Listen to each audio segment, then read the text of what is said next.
I'll just start off by saying personal traits. I was just thinking, what is it? Who am I really, right? Um, what is it that I hold? If I were to ask to give up something, what will I not give up? Okay, so I'm going to just share a few of those words.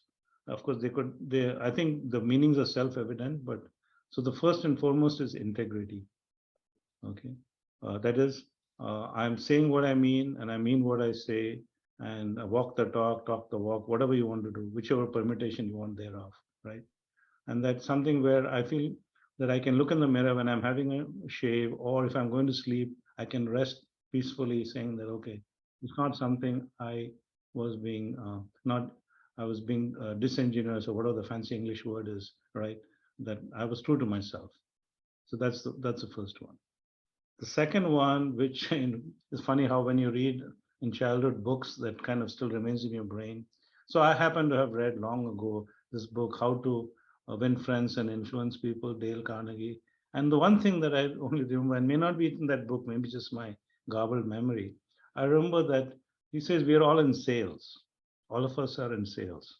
And our value, what we are selling is confidence. So, for example, even though I may be whoever I am, when I say I'm going to do something, that is an offer for sale that I'm going to then come through, right? So the self-confidence part. So I'm selling confidence. My boss or whoever has to have confidence that I will deliver, right? So end of the day, I'm a salesperson in that regard. Next one is commitment to the cause. Whatever it is, if I say I commit to this, irrespective of what issues come about, surprises, curveballs come my way, I will still do my level best to come through. Now, of course, if there's an act of God or circumstances beyond, that's a different story, right? And then the fourth one, in my mind, just four, I didn't want to have too many personal traits, is trust. So I trust people implicitly. Some people say that trust has to be gained and all that. No, my default is trust. I come from love and trust, and then of course somebody, and you'll see that later in some of my challenges, that it has been sometimes compromised, right? That my trust was misplaced or whatever, right? But those are the four things I think are, I would say, personal traits, right? Now, in terms of what I did for my career development, I was not consciously one of those, oh, I want to climb on a ladder, I want to do this. I didn't have that kind of mindset. But now when I look back, some of the things I did actually helped me. So, for example, I would not just limit my conversations at any company to my immediate boss. I would seek out an executive sponsor. Okay. I would avail of mentors. They could be even be younger than I. That's fine, but I would seek out and do that, right? And then whenever there was a course offered for self-development, I would take it, whichever company I'm at, even if it is for CPR. Now you will say, what the heck? Who cares? Why do you need cardiopulmonary resuscitation? Right? I said, no, I'll take it because it's something you never know when you would use it or when you would when it would come, and it actually helped in one case, but we won't go there right now, right? And then any opportunity, trade show, conference, somebody say give you a free pass, and you say, oh my God, I have to go to San Francisco, I have to go here, I have to go after hours. I'll still go because you never know. That's like a opportunity that's going to open up something for you, right? It could be a relationship that opens, or a business thing, or a conversation that leads to something, leads to new customers, or leads to some even non outside of work. I do a lot of volunteer work.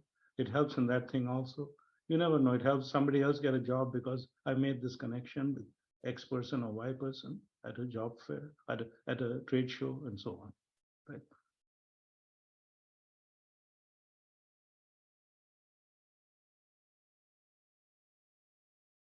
Yes, we are fortunate. We're living in a multicultural area, San Francisco Bay Area.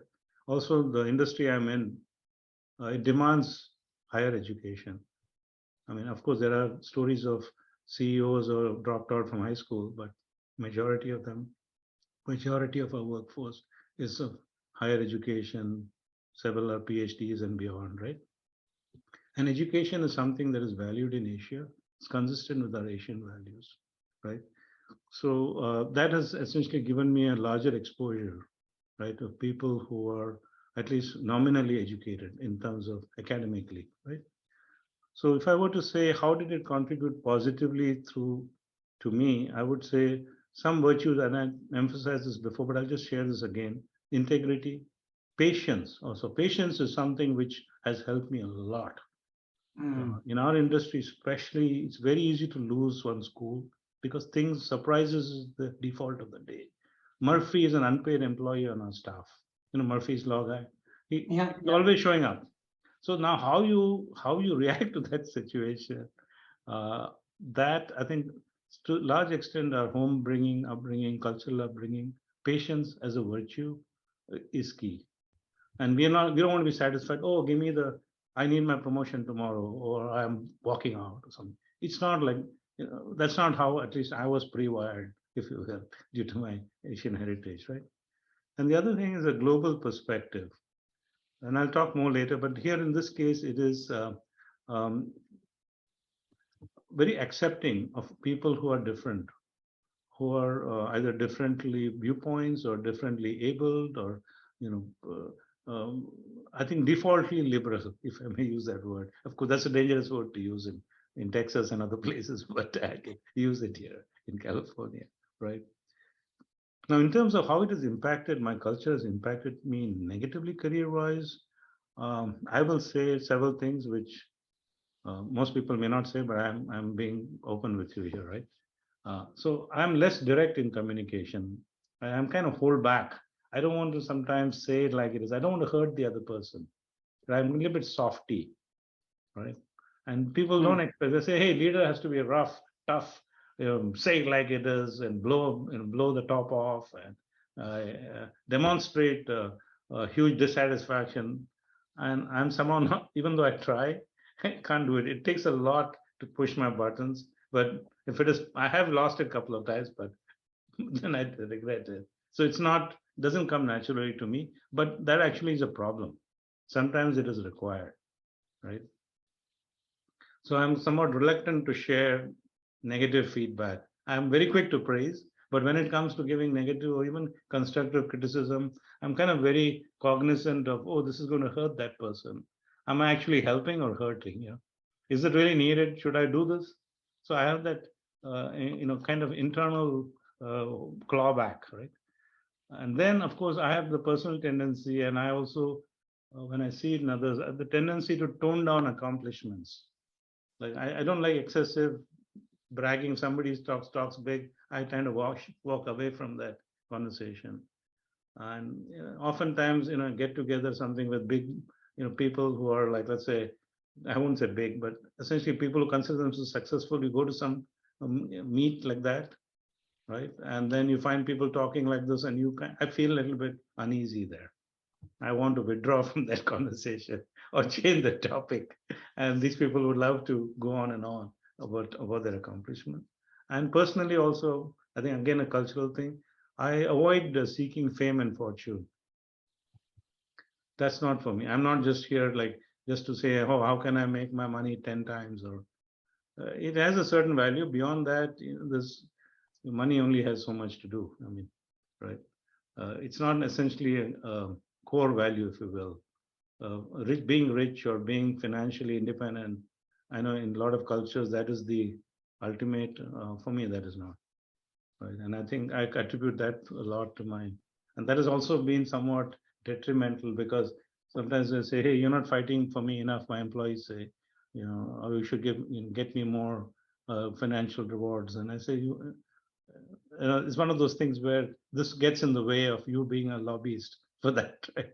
Oh, that answers my question, Vinod. That's great comment. So you're talking about the defending or advocating benefits for your Right, subordinates. right, right.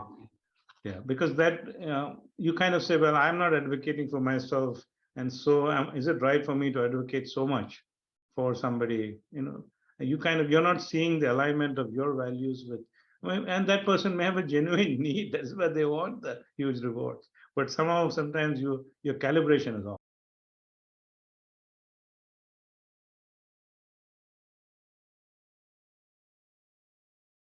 Remiss if I say it is not impacting. Okay, so let me tell you why. Right. Uh, Again, it's philosophy, so please bear with me. Right. So I am of the view that all this, even our conversation here, is ephemeral, meaning it is it is not permanent. It is here. It's just it's an alignment of let's say needs or what have you, right? And nothing is a biggie, and everything shall pass anyway, right? So obsessing on something in a large way is not is not that central to my existence. So I kind of have this little bit of detached view. Of course, you will say, wait a minute, you can't be so detached, then you're a hermit living in the forest. No, I am very much present. But at the same time, I if there is an adversity or even a huge celebration, I'm not like going overboard either way, right? But however, I'm optimistic because I believe that life has been given to us. It's an opportunity.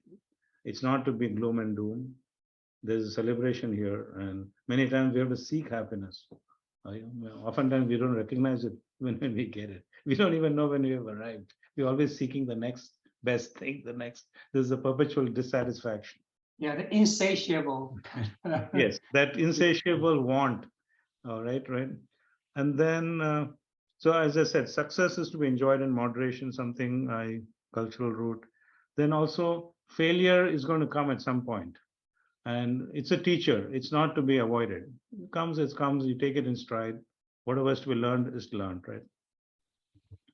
And I mentioned about trusting people and so on. And now I've kind of learned that I should trust implicitly, but I should verify. If ever I see some signs that don't align, I need to do something about it, right? And this other one is a cultural trait, you might say, or it's a religious trait, or what have you. My view is that we have to respect others, irrespective of what organization they're from, what their title is, what their age, gender, or education. What doesn't matter. End of the day, we all have to eat, drink, and sleep, and breathe.